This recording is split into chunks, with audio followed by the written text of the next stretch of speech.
భారత్ 180 న్యూస్కి స్వాగతం. అన్నమయ్య జిల్లాలోని ములకల చెరువు కేజీబీవీ పాఠశాలలో జరిగిన సామాజిక తనిఖీల్లో దారుణ విషయాలు వెలుగులోకి వచ్చాయి. నెలసరి సమయాల్లో సిబ్బందిని శానిటరీ ప్యాడ్లు అడిగితే పీరియడ్స్ చూపించమంటున్నారని బాలికలు వాపోయారు. తలస్నానం చేస్తే 100 రూపాయలు ఇవ్వాలని బెదిరిస్తున్నారని, తెల్లవారుజామున 4 గంటలకే నిద్రలేపి చపాతీలు చేయిస్తున్నారని తెలిపారు. పురుగులు అన్నం పెడుతున్నారని, ప్రశ్నిస్తే మార్కులు తగ్గిస్తామంటున్నారని చెప్పారు.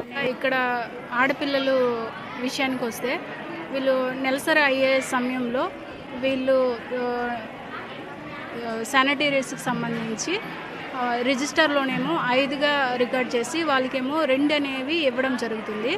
అలాగే వీళ్ళు అదే నెలసరి అయ్యే సమయంలో మేము నెలసరి అయ్యాం, మాకు శానిటరీస్ కావాలి అన్నా కూడా మీరు అయ్యారో లేదో మాకు ఎట్లా తెలుసు, చూపించండి, అట్లయితేనే ఇస్తాము అనే విధంగా కూడా స్టాఫ్ అంటున్నారు.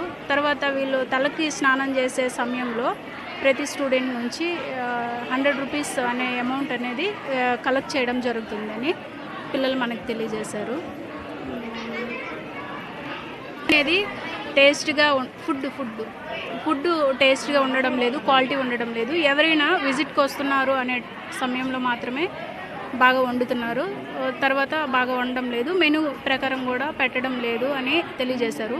మేము ఏమైనా కంప్లైంట్ చేస్తే కంప్లైంట్ చేసిన తర్వాత అందరూ వెళ్ళిపోయిన తర్వాత మమ్మల్ని అందరినీ పనిష్ చేయడం అనేది జరుగుతుంది అని పిల్లలు తెలియజేశారండి.